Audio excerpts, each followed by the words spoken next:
मारीच को मारकर जब राम लौट रहे थे तो लक्ष्मण उनको सामने से आते हुए दिखाई दिए। लक्ष्मण को देखकर उनके मन में तरह तरह की शंकाएं होने लगी। मारीच का छल वे देख ही चुके थे। लक्ष्मण से वे रुष्ट होकर बोले, मेरी आज्ञा का उल्लंघन करके तुमने ठीक नहीं किया। लक्ष्मण ने सब बातें बताईं। राम ने फिर भी कहा कि तुमको समझ से काम लेना था। मेरा मन कह रहा है कि सीता अब आश्रम में नहीं है। दोनों भाई उदास मन कुटी में पहुंचे तो देखा बड़ा सन्नाटा है। वे सीता सीता कहकर पुकारते, पर कहीं से कोई उत्तर न आता। राम बोले, देखो, सीता को कोई चुरा तो नहीं ले गया, या कहीं फूल चुनने निकल गई हैं। दोनों भाइयों ने बाहर भीतर सब जगह खोज की। उन्होंने हर पेड़ से पूछा, हर शिला से पूछा, पशु पक्षियों से पूछा, पर सीता का पता किसी ने नहीं बताया। वे हाथ जोड़कर सूर्य से, पवन से, दसों दिशाओं से सीता का पता पूछते। शोक से व्याकुल होकर राम रोने लगे। पंचवटी के हिरन, गोदावरी नदी का सुहाना तट उन्हें दुखदाई लगने लगा। राम बहुत दुखी होकर लक्ष्मण से बोले, मैं अब प्राण देने जा रहा हूँ, तुम अयोध्या लौट जाओ। लक्ष्मण ने समझा बुझाकर राम को धैर्य बधाया और सीता की खोज करने की सलाह दी। दोनों भाइयों ने एक एक पहाड़ और एक एक कंदरा खोज डाली।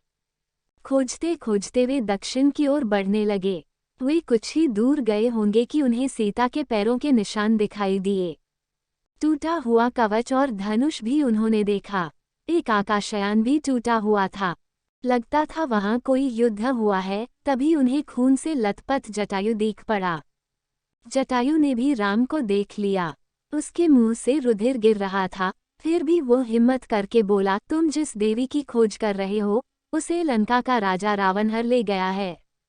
उसी ने मेरी ये दुर्गति कर दी है। तुम दक्षिण की ओर जाओ और सीता की खोज करो। इतना कहते कहते उसकी जीभ लड़खड़ाने लगी और आंखें बंद हो गई।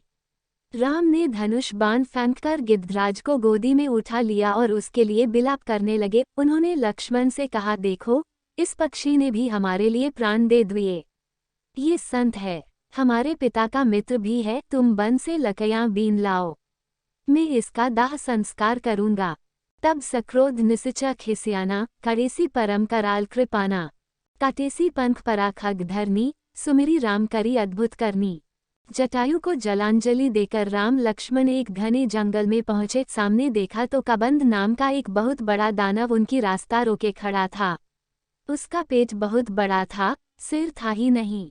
उसने एक एक हाथ से दोनों भाइयों को पकड़ लिया और अट्टहास करते हुए बोला, भगवान ने आज घर बैठे भरपेट भोजन दिया है, मैं कई दिन से भूखा था। राम लक्ष्मण ने अपनी अपनी तलवारें निकाली और उसकी भुजाएं काट डाली। कबंध व्याकुल होकर पृथ्वी पर गिर पड़ा। राम के स्पर्श से उसकी बुद्धि शुद्ध हो गई। उसने राम लक्ष्मण के बारे में जानना चाहा।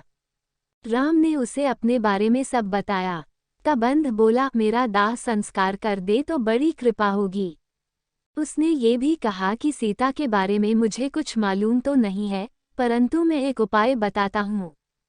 यहाँ से दक्षिण पश्चिम की ओर ऋषिमुख नामक एक पर्वत है। वहाँ मंत्रियों सहित सुग्रीव नाम का एक वानर रहता है। उससे मिलिए, उसकी मदद से सीता का पता लग जाएगा। पहले आपको पंपा नाम का सरोवर मिलेगा।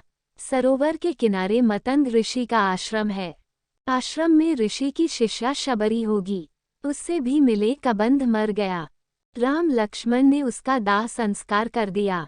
राम के स्पर्श से वह शाप मुक्त हो गया। एक ऋषि के शाप से वह दानव हो गया था और इंद्र के वज्र को चाट से उसका सिर पेट में घुस गया था। तभी से उसका नाम कबंध पड़ गया था। चलते चलते राम शबरी के आश्रम में पहुँचे। शबरी ने दौड़कर राम के पैर छुए, चरण धोए, आसन दिया और मीठे मीठे फल मूल खाने को दिए। वह बोली, ऋषि ने मुझे बताया था कि चित्रकूट से चलकर राम किसी न किसी दिन अवश्य इधर आएंगे। श्री राम ने बड़े प्रेम से शबरी के दिए हुए फल खाए। श्री राम ने शबरी से सीताजी का पता पूछा। शबरी ने भी बताया कि सुग्रीव से मित्रता कीजिए, सीता की खोज में वह अवश्य सहायक होगा। तब शबरी ने श्रीराम को मतंग ऋषि का आश्रम और मतंग वन दिखाया और ऋषि के चमत्कार की बहुत सी कथाएं सुनाई। फिर राम की अनुमति लेकर उसने शरीर त्याग कर दिया। शबरी से मिलकर राम के मन को बड़ी शांति मिली और व्याकुलता जाती